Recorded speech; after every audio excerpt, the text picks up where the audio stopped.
welcome to this interview. We're delighted to have you here. Why don't you tell everyone who you are, where you're running, what position you're running for, where you live, how long you've been in Concord, and what you do when you're not running for the City Council. Oh, well, that's a loaded question. Thank you for having me. It's such a pleasure and an honor to be here and to state that I'm running for the City Council Ward 8. I have been in Concord for more than a decade, either for work, school, or living here. I live here with my wife and my 2 kids. Concord has been home, and today I will state that it's such a great honor to give back what Concord has given me. It's a pleasure to say I am on the Board of Trustees for the Concord Library. I am the president of the Islamic Society of Greater Concord. I am on ORIS, Organization for Refugees and Immigrant Successes, the Community Loan Fund, knowing that how housing, I'm on the advisory board for the New Hampshire housing, just to list few. And but other than that, you have nothing going on. I have plenty going on, knocking on the door, Yeah. sharing why people should vote for me and why I'm the solid candidate for Ward 8 and how I am going to represent Ward 8 in particular and the city of Concord in general on the City Council. So, well, great, Ali. Thank you. That's a great introduction. Let's talk about tax base. In order to keep taxes manageable, we have to grow our tax base. What are your thoughts on how we do that? I think this is a very complex question, but a very, again, easy question. It's a leadership, right? We always try to manage what can we do to keep our community, our city running, but also our community healthy. And when I say healthy, fiscal management comes first. It's a responsibility that those constituents is going to place on us and trust us to make those decisions. So I think you as a developer and any developer, people have to come around the table and be creative. When I talk about creativity here, being in the United States in a great city like Concord, we have seen so vibrant highway traffic.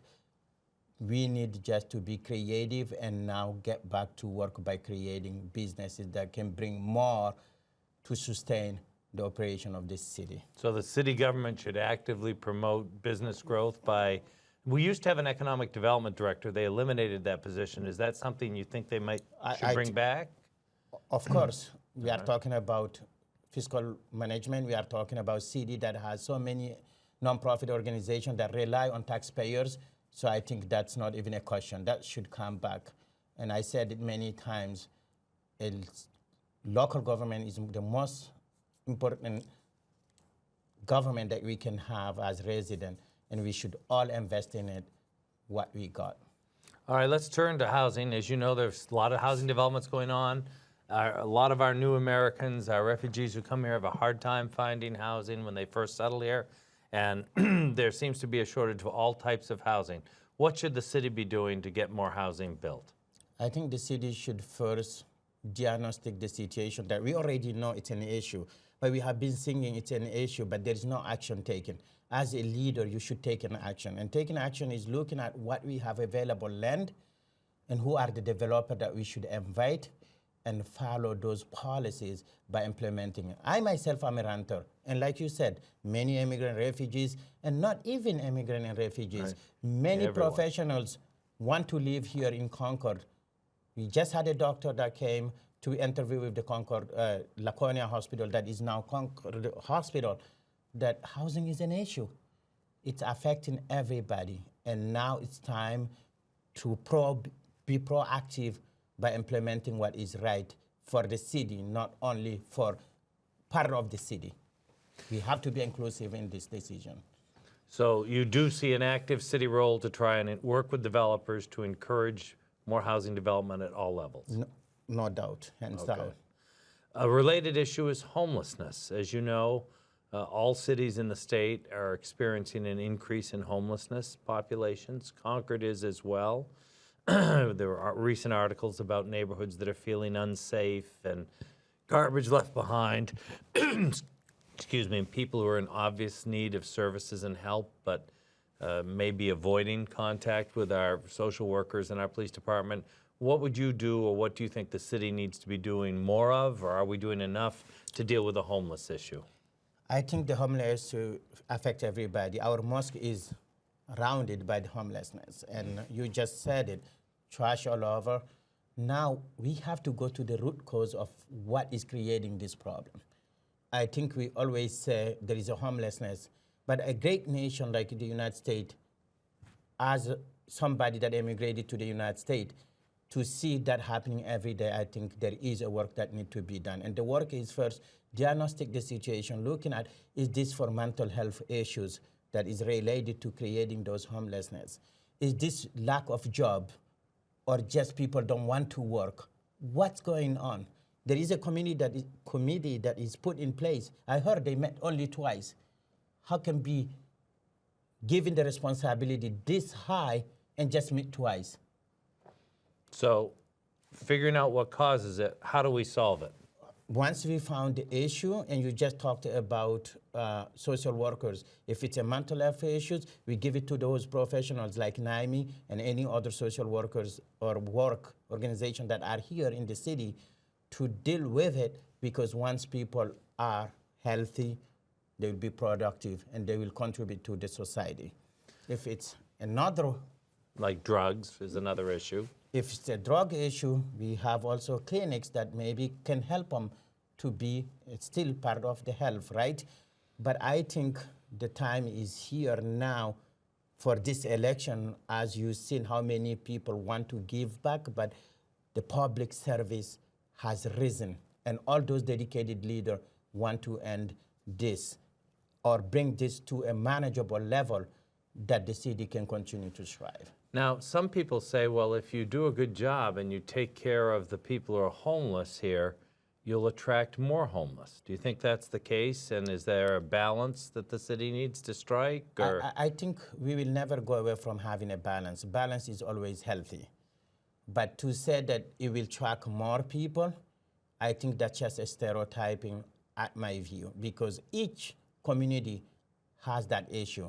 And if we can be the leading or the leader to solve the problem, I think it will be some sort of changing idea and ideology. Other city will be attracted to talk to us so we can share best practices, what plan we put together to make this happen. I would hazard a guess that most of the citizens of Concord don't think that Hopkinton and Bow have many homeless, but I think there is at least a perception that if anybody is bordering on homelessness in those communities, that they gravitate and move to Concord because we have so many services. So do you think that happens, or do you think the homeless are just people who are here?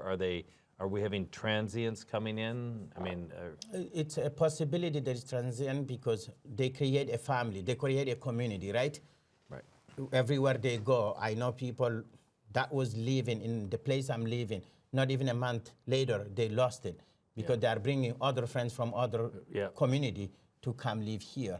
Yeah. But all this we can do the tracking to make sure what are our responsibility, who are those people that we are responsible for, and how can we take that leadership to the next level.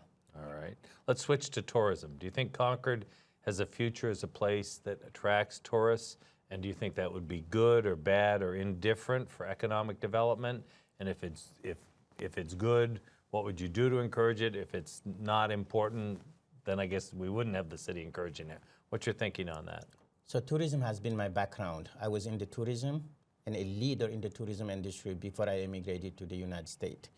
And I studied tourism management at Plymouth State University. Right. So whatever we can do to attract tourists, it makes us vibrant, it makes us striving. Now, when we talk about tourism, there is 2 points to take in place here. What are we offering for those tourists? Are they people that are transiting, heading north to visit, or do we have other things that Concord has to offer, like a beautiful downtown, those hotels that we have? So I think every city and every community should rely on tourism, because that's what we are talking about. So some cities like Portsmouth, the city government invests in the Chamber of Commerce just to promote tourism. Do you think the city needs to take a more active role in promoting tourism? I just learned today that the city of Concord is not doing so. Right. And if they are not, it's time to do so. All right, there we go. That's a pretty clear statement there. Let's talk about a related issue to tourism. Back when the city was built, the Merrimack River was the sewer, so we put the back of our buildings all facing the river. Now those tens of thousands of cars drive by that you noted. Should Concord be doing more to make the city more attractive from the highway? Yes or no? And if so, what do you think they should do? So we were talking about tourism and what complete the tourism, and this is really my expertise. First, we talk about communication, and here I'm talking about communication, not two people talking, but roads are part of the development, the communication we are talking about, right? Okay. I think it's important to have solid roads, especially if we are willing to attract more people. We don't want to jam traffic. So I support that. So improving the roads. How about the view from the roads of our city? Right now you see the State House Dome and Hotel Concord has lights, and that's it. The rest of the city seems pretty dark. Is that okay? Should the city be doing more? Should it be left to private business? Is it not that important? I'm going back to the fiscal management, fiscal responsibility. I think when we have the money, as I said earlier, it should be managed properly. And when it should be managed properly, we have to look at the plan. What a city has for a plan. We are moving forward not to have a city council that just meet and vote. We are moving forward to have a city council that will come and implement concrete actions for the city. I was driving and there is not even a sign saying welcome to Concord. Right. And we should have those signs wherever our line of entrance is so that people know they are entering a beautiful city like Concord. Well, there's a side note to that. There's a sign that is disused down at exit 12 that's been offered to the city to have welcome to Concord Farmers Market this week and stuff like that. So far that hasn't happened, but maybe in the future. That's right up that alley you're talking about. Okay, so it's important that we have those. Every other city you go to, they have those signs from entering from the highway to our side roads that welcome people to this beautiful community, to this beautiful city. Well, thanks for visiting with us. Good luck in your campaign. I know you're busy doing lots of things. Thank you for running, too. Great to see you, Alan. Thank you, Steve. Bye-bye. Good to see you, too.